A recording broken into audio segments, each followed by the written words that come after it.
ایک سرسبز و شاداب گاؤں میں جہاں چاروں طرف اونچے پہاڑ اور بہتے دریا تھے، ایک چھوٹی سی کچی جھونپڑی میں آمنہ نام کی ایک بچی اپنی بوڑھی خالہ کے ساتھ رہتی تھی۔ آمنہ کی خالہ بہت بیمار رہتی تھی اور آمنہ ہی دن رات ان کی خدمت کرتی تھی۔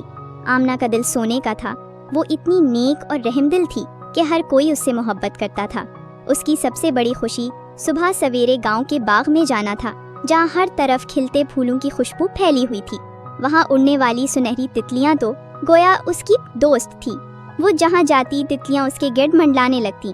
لوگ کہتے تھے کہ آمنہ کے دل کی پاکیزگی ہی ہے جو ان خوبصورت مخلوقات کو اس کے قریب لاتی ہے۔ آمنہ بیٹی، تم پھر تتلیوں کے پیچھے بھاگ رہی ہو؟ خالہ جان، یہ میری دوستیں ہیں، ان کے ساتھ مجھے سکون ملتا ہے۔ اس گاؤں پر ایک ظالم زمیندار چودھری جلال الدین کا راج تھا، جس کی آنکھوں میں ہمیشہ لالچ چمکتا تھا۔ وہ غریب کسانوں کی محنت کا پھل چھین لیتا اور ان کی زمینوں پر قبضہ کر لیتا۔ لوگ اس سے اتنے خوفزدہ تھے کہ کوئی اس کے سامنے آواز بھی نہیں اٹھا سکتا تھا۔ چودھری جلال الدین نے گاؤں کے سب سے خوبصورت باغ پر بھی نظر جما رکھی تھی، جو آمنہ کی خالہ کی آبائی زمین تھی۔ ایک دن وہ اپنے کارندوں کے ساتھ آمنہ کی جھونپڑی پر پہنچ گیا۔ خالہ نصرت، چودھری کی گرجدار آواز گونجی۔ یہ زمین مجھے چاہیے، میں یہاں اپنی حویلی بنانا چاہتا ہوں۔ خالہ نصرت خوف سے کانپنے لگے۔ چودھری صاحب، یہ ہماری آبائی زمین ہے، ہم کہاں جائیں گے؟ مجھے پرواہ نہیں، چودھری نے حقارت سے کہا۔ کل تک اگر یہ جگہ خالی نہ ہوئی تو تمہیں اور تمہاری بھتیجی کو میں شہر بدر کر دوں گا۔ آمنہ نے یہ سب سنا تو اس کی آنکھوں میں آنسو آ گئے۔ چودھری صاحب، خدا کا خوف کریں، میری خالہ بیمار ہے، وہ کہاں جائیں گی؟ خاموش لڑکی، اپنی زبان سنبھال کر رکھو، ورنہ تمہارا حشر بھی اچھا نہیں ہوگا۔ چودھری کے جانے کے بعد آمنہ اپنی خالہ کے پاس آئی۔ وہ رو رہی تھی۔ بیٹی، اب کیا ہوگا؟ ہم بے گھر ہو جائیں گے۔ آمنہ نے اپنی خالہ کا ہاتھ پکڑا اور کہا، خالہ جان، آپ فکر نہ کریں، اللہ بڑا مہربان ہے، وہ ضرور کوئی راستہ نکالے گا۔ اس رات آمنہ سو نہیں سکی۔ اس نے جائے نماز بچھائی اور تہجد کی نماز ادا کی۔ اس نے گڑ گڑا کر اللہ سے دعا مانگی، یا اللہ، تو ہی ہمارا سہارا ہے، ہماری مدد فرما۔ دعا کرتے کرتے آمنہ کی آنکھ لگ گئی اور اسے ایک خواب آیا۔